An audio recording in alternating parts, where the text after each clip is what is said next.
Ngayon ang ating i-recap ay isang action thriller movie na pinamagatang The Wrath of Becky. Ngunit bago ang lahat, please subscribe and click the notification bell upang ma-notify kayo sa aking mga paparating na uploads. Ang pelikulang ito ay sequel ng una, na pinamagatang Becky, na lumabas noong 2020. Ang kwento ay nakatuon sa isang batang babae na nagngangalang Becky, na 16 na taong gulang na ngayon.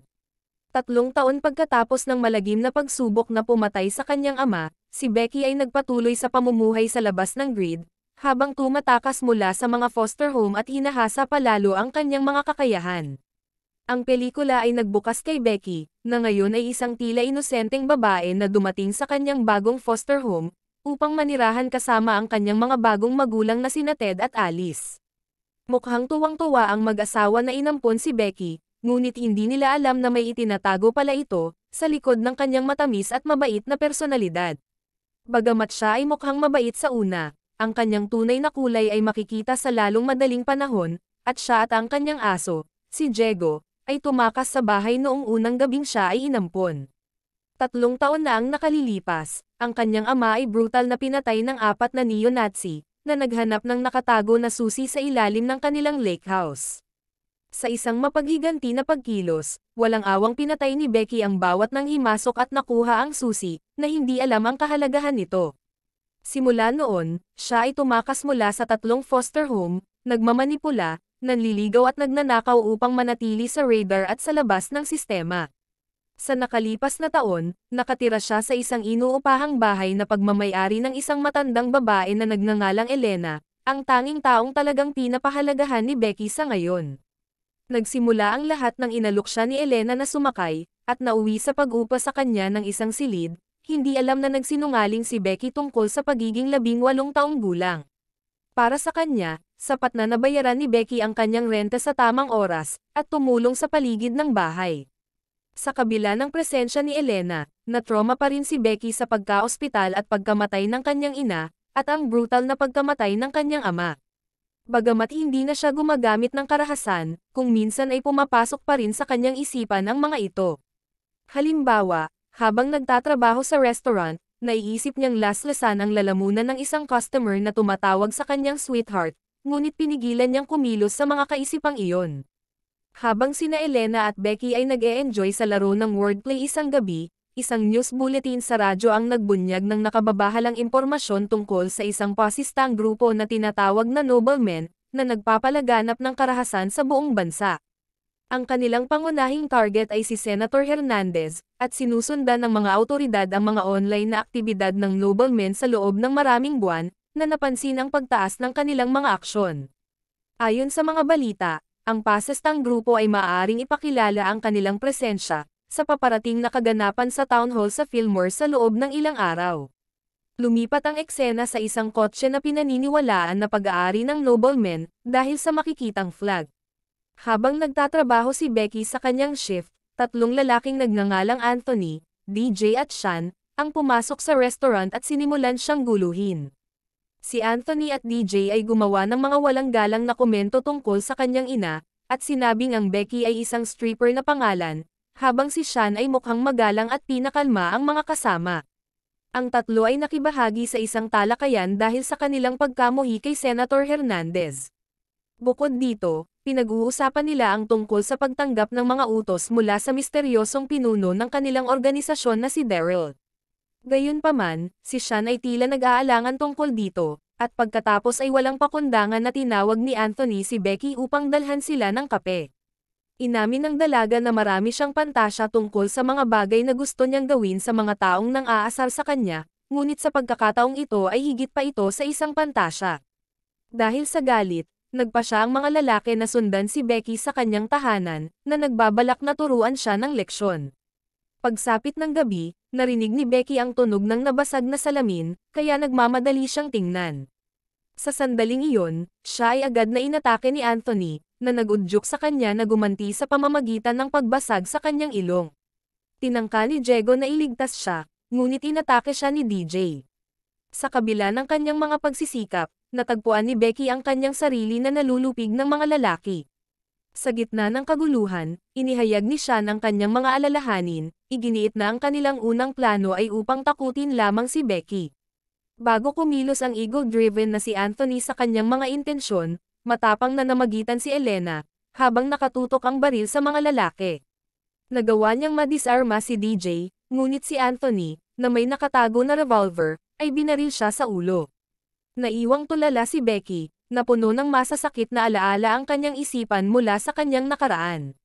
Dahil sa galit, nang magising siya kinabukasan, natuklasan niya ang walang buhay na katawan ni Elena, at napagtanto na wala na si Diego.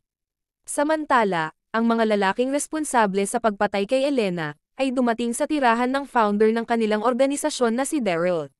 Ito ang kanilang unang pagkikita sa kanya, kaya inutusan ni Anthony sina Sean at DJ, na manahimik tungkol sa nangyari sa bahay ni Becky. Ipinahayag ni Sean ang kanyang hindi pagsang-ayon, ngunit siya ay mabilis na pinatahimik sa isang mahigpit na babala. Ang bigat ng kalungkutan at kawalan ng katiyakan ay nangingibabaw kay Becky, dahil lahat ng taong mahal niya ay inalis sa kanya. Matapos bigyan ng tamang libing si Elena, sinimulan ni Becky na ihanda ang sarili para sa dalawang magkakaugnay na misyon. Una, ang paghihiganti para sa pagkamatay ni Elena, at pangalawa, ang pagligtas sa kanyang minamahal na aso. Kumpleto sa kagamitan para sa kanyang plano, siya ay nagtatakda upang hanapin si Daryl, ang pangalan na narinig niya noong nakatagpo si Anthony at ang kanyang mga kasabwat sa restaurant. Sa kabutihang palad, mayroon lamang dalawang individual na nagngangalang Daryl sa bayan. Ang una, isang matanda at mahinang babae na umaasa sa isang silindro ng oxygen, ay tila hindi akma sa paglalarawang hinahanap ni Becky. Ibinasura ang posibilidad na ito, dumiretso siya sa bahay ng isa pang Daryl, ang eksaktong lokasyon kung saan nakita si Anthony at ang kanyang mga kaibigan kanina. Samantala, ang mga lalaki ay nag-lunch kasama si Daryl, at ang kanyang pinagkakatiwalaang kasama na si Twig. Nang makita ang isang pahiwatig ng pagkabalisa mula kay Sean, nagtanong si Daryl kung ayos lang ang lahat. Mabilis na sumingit si Anthony sa ngalan ni Sean, at sinabing pagod sila sa mahabang biyahe. Pagkatapos ay ipinakilala niya si Diego bilang kanyang sariling aso, mahusay na itinatago ang mga kaganapan sa bahay ni Becky. Si Sean na hindi matanggap ang kanilang mga aksyon, ay nagdahilan mula sa mesa, na nagparamdam kay Daryl ng tensyon. Samantala, pinagmamasdan sila ni Becky mula sa labas ng bahay. Pagkatapos ay pumasok siya sa isang silid na may ebidensya, na nag-uugnay sa gang sa organisasyon ng noblemen, at sa susunod na araw ay mangyayari ang isang armadong insurrection laban kay Senator Hernandez. Habang kumukuha siya ng photographic proof, bigla siyang nakarinig ng papalapit na mga yabag, at mabilis na nagtago habang papasok sina Sean at Daryl sa silid. Sa paghahangad na tuklasin ang dahilan sa likod ng pagkabalisa ni Sean, ibinahagi ni Daryl ang isang nakagigimbal na kwento mula sa kanyang panahon sa Iraq. Ikinwento kung paano niya ginawa ang mahirap na pagpili, na patayin ang kanyang nasugatan na kasamahan, para sa tagumpay ng kanilang misyon. Inihayag din niya ang isang natatanging thumb drive na naglalaman ng data, sa bawat miyembro ng organisasyong noblemen. Pagkatapos ay nilinaw ni Daryl na ang mahinang link ay maaaring makasira sa kanilang mga plano, at direkta niyang tinanong kung si Sean ba ang mahinang link. Tinanong pa niya kung bakit nahuli si Sean at ang kanyang mga kaibigan sa pagpupulong, kung saan kinakabahang ipinaliwanag ni Sean na na-flat ang gulong nila, hindi sinadyang itago ang sikreto ni Anthony. Sa sandaling lumabas ang mga lalaki sa silid, sinamantala ni Becky ang pagkakataon na suriin ang thumb drive. Nakaramdam ng motibasyon na alisin ang ilan sa mga gumugulo sa mundo, gagampanan niya ang kanyang bahagi sa nakamamatay na larong ito. Matapos makuha ang thumb drive, nagmamadali siyang lumayo sa lugar at nagtago sa malapit na barn. Doon nalaman ni Becky na ang barn ay puno ng mga armas, mula sa mga baril hanggang sa mga granada. Habang naghahain ng toast si Daryl para sa kanilang misyon kinabukasan, may kumatok sa pinto na nakakuha ng kanyang atensyon. Paglabas upang mag-imbestiga, natuklasan niya ang isang nagriring na telepono, na nagpapakita ng pangalan ni Becky sa screen. Habang ibinahagi niya ang impormasyong ito, ang agarang pag-aalala ni Sean ay nagdulot ng hinala sa isip ni Daryl, at napagtanto niya na mayroon silang ilang kaalaman tungkol dito. Kaya naman, atubili na isiniwalat ni Anthony ang insidente na kinasasangkutan, ng pagdukot kay Diego sa lugar ni Becky. Gayunpaman, sinadya niyang itago ang balita ng pagkamatay ni Elena. Pagkatapos ay nakatanggap sila ng tawag mula kay Becky, na nagbigay sa kanila ng nakakatakot na babala, tungkol sa isang batang babae na napakahusay noong siya ay mabuti, ngunit kapag siya ay masama, siya ay nakakatakot. Tumawa si DJ sa nakakatawang pahayag ni Becky, ngunit mukhang alam ni na Daryl at Twig kung gaano kadelikado ang batang babae na ito. Hiniling ni Daryl na ibalik ni Anthony ang aso ni Becky, at pagkatapos ay inutusan ang isa sa kanila na hulihin si Becky. Sumagot si Anthony na gagawin niya ang utos, dahil sa tingin niya ay isa lamang itong ordinaryong bata. Sa pag-alis ni Anthony sa bahay, tinawag niya si Becky, ngunit sa halip ay pinilit niyang makipagkita sa kanya sa kakahuyan. Nang magkita sila, itinaas ni Anthony ang kanyang baril, ngunit nag-aalangan itong gamitin, ayaw nang harapin ang karagdagang pagtatanong mula kay Daryl. Sa kanyang paghakbang, hindi inaasahang nahulog siya sa isang butas, na mahusay na hinukay ni Becky gamit ang isang excavator. Sa halip na patayin si Anthony, pumili si Becky ng mas brutal na kapalaran, para sa pumatay sa kanyang kaibigan na si Elena. Pagkatapos, sa loob ng bahay, isa pang katok sa pinto ang sumabad sa mga lalaki. Sumilip sa salamin, nakita ni Daryl si Anthony sa labas na may nakadikit na bagay sa kanyang bibig. Dahil sa curiosity, binuksan ni Daryl ang pinto, huli na niyang napagtanto na ang bagay sa bibig ni Anthony ay isang granada. Pagkatapos ay pinayuhan ni Twig si Daryl na tumawag ng pulis, ngunit tinanggihan niya ang ideya, at ipinaliwanag na matatanong lamang ang mga armas sa barn, na gagamitin para sa kanilang pag-aalsa sa town hall. Ang pinuno ay humingi ng mga sagot mula kina Sean at DJ, tungkol sa mga motibo ni Becky at ang kanilang koneksyon sa mga kaganapan. Sa wakas ay isiniwalat ni Sean at DJ na si Anthony, hindi sila, ang may pananagutan sa pagpatay kay Elena. Nang marinig ang tungkol sa mga plano para sa isang pag-aalsa, inihayag ni Sean na hindi niya alam ang karahasan na nilayon ng organisasyon. Dahil dito, sinumpa niya ang kapatiran at sinubukan na umalis ng bahay. Galit na galit si Daryl sa pamumuna ni Sean, kung kaya ay mabilis niya itong pinakawalan ng suntok sa mukha, at pagkatapos ay pinatay siya sa pamamagitan ng pagbali sa kanyang leeg. Sa sobrang takot, nagpa siya si DJ na sumunod sa mga kahilingan ni Daryl upang manatiling buhay. Biglang nakipag-ugnayan muli si Becky sa kanila, at natuklasan ni Daryl na hawak ni Becky ang photographic evidence ng masamang plano ng organisasyon, pati na ang kanilang thumb drive. Sawang-sawa sa mga aksyon ni Becky, si Twig ay nagsampa ng baril sa labas, na may layuning patayin siya. Gayunpaman, handa na si Becky sa mga maaaring mangyari. Gumamit siya ng pana na nakuha mula sa barn, at binaril si Twig sa mukha. Sa kabila ng pinsala, pumasok si Twig sa bahay, inalis ni Daryl ang arrow, at bumalik siya ulit sa labas, habang si Becky ay mabilis na tumakas sa eksena, na hindi sinasadyang naiwan ang kanyang bag sa proseso. Samantala, bumalik si Daryl sa loob ng bahay, at inutusan ang isang natatakot na si DJ, na tulungan silang hanapin si Becky. Gusto niyang makuhang buhay ang dalaga dahil siya lang ang nakakaalam kung nasaan ang thumb drive, ngunit dahil sa takot, tumakas si DJ sa lugar. Kasabay nito, dinala ni Becky si Twig sa barn, at siya ay natrap na ngayon. Ngunit nag-deploy si Becky ng gas grenade laban kay Twig. Pagkatapos ay ginamit ni Becky ang kanilang malaking sasakyan upang patayin siya, ngunit ito ay sa kanyang imahinasyon lamang, dahil hindi niya makuha ang susi nito. Humingi ng kapatawaran si Twig, ngunit si Becky, na may hawak na machete, ay walang awa na nilaslas si Twig hanggang sa kanyang pagkamatay. Habang si Becky ay basang-basa sa dugo, siya ay naging biktima ng tranquilizer shot ni Daryl, na naging sanhi ng kanyang pagkawala ng malay. Nang magising siya, natagpuan niya ang sarili na nakagapos sa isang upuan, at napansin niyang hawak ni Daryl ang kanyang nawawalang bag, na naglalaman ng susi na kanyang pinahahalagahan. Ipinakita ni Daryl kay Becky na ang isang nakatagong baras sa loob ng silindro ng susi, ay naglalaman ng mga nakaukit na numero, na ipinapalagay niyang mga coordinates.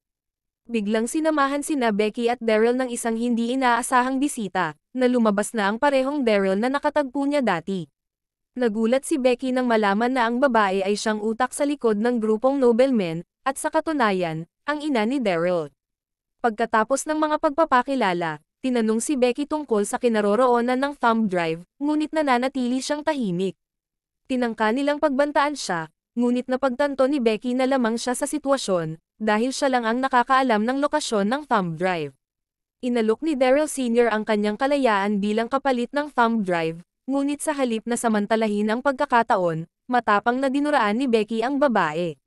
Sa isang kalkuladong hakbang, pinakain ni Daryl Sr. si Diego, ang tapat na aso ni Becky, bago pinagbantaan ang buhay nito. Nang makita ito, atubiling sumang-ayon si Becky na sumunod sa kanilang mga hinihingi, ngunit itinakda ang kanyang sariling mga tuntunin, na kapag nakalaya siya sa upuan, papatayin niya silang dalawa, at kailangan nilang ipangako na dumiretso sila sa impyerno. Parehong nagulat si Daryl Sr. at ang kanyang anak, nang makitang napalaya na ni Becky ang kanyang sarili mula sa pagkakatali. Si Daryl ay nasprayhan sa kanyang mga mata, habang ang ina nito ay nakakuha ng baril, bago siya maabot ni Becky. Binigyang diin ni Becky na ang thumb drive ay mananatiling nakatago magpakailanman kung may mangyari sa kanya, na naging dahilan upang isaalang-alang ni Daryl Sr. na patayin si Diego, na dahilan din para maghagis si Becky ng kutsilyo at wakasan ang kanyang buhay. Nangako kay Diego na babalik siya para sa kanya, si Becky ay tumakas sa kakahuyan, iniwan si Daryl upang matuklasan ang kapalaran ng kanyang ina. Dahil sa galit, bitbit ang kanyang baril, hinabol ni Daryl si Becky, na naglalayong wakasan ang kanyang buhay. Huminto si Becky sa isang markadong puno, at nang lumapit si Daryl, ang kanyang mga paa ay naipit sa mga bitag ng hayop. Pagkatapos niyang mahulog sa huling bitag at mamatay sa isang laslas sa lalamunan, kinuha ni Becky ang susi at bumalik sa bahay upang iligtas ang kanyang aso. Gayunpaman, sa kanyang pagkadismaya, nakita niyang buhay pa si Daryl Sr. Itinutok ng matandang babae ang kanyang baril kay Becky, habang sinasabi na nakaligtaan nito ang kanyang utak. Sa utos ni Becky, inatake ni Diego ang babae hanggang sa mamatay ito. Makalipas ang 24 na oras, nakita ni Becky ang kanyang sarili na nakaupo sa isang opisina ng CIA, at nakikipagpulong kay Agent Kate Montana, tungkol sa thumb drive. Namangha si Agent Kate, na isang 16 na taong gulang ang nagpabagsak ng isang nobleman cell. Kinilala ang pambihirang katapangan at katalinuhan ni Becky, inalok siya ni Agent Kate ng posisyon bilang pinakabatang recruit sa CIA. Hindi lamang tinanggap ni Becky ang alok, ngunit sumang-ayon din na tulungan si Kate sa pag-alam kung para saan ang susi. Sa pagtatapos ng pelikula, habang inaayos ni DJ ang kanyang track, hindi inaasahang may lumapit sa kanya. Mabilis niyang kinuha ang kanyang baril, nang napagtanto niyang ang taong iyon ay si Becky, na nakabihis na ngayon para sa kanyang bagong tungkulin bilang CIA agent. Habang kinikilala siya ni DJ bilang ang batang babae na ginawan nila ng masama ng walang dahilan, pinakawalan ni Becky ang kanyang rocket launcher. At dito nagtapos ang kwento. Hanggang sa muli, maraming salamat sa panonood.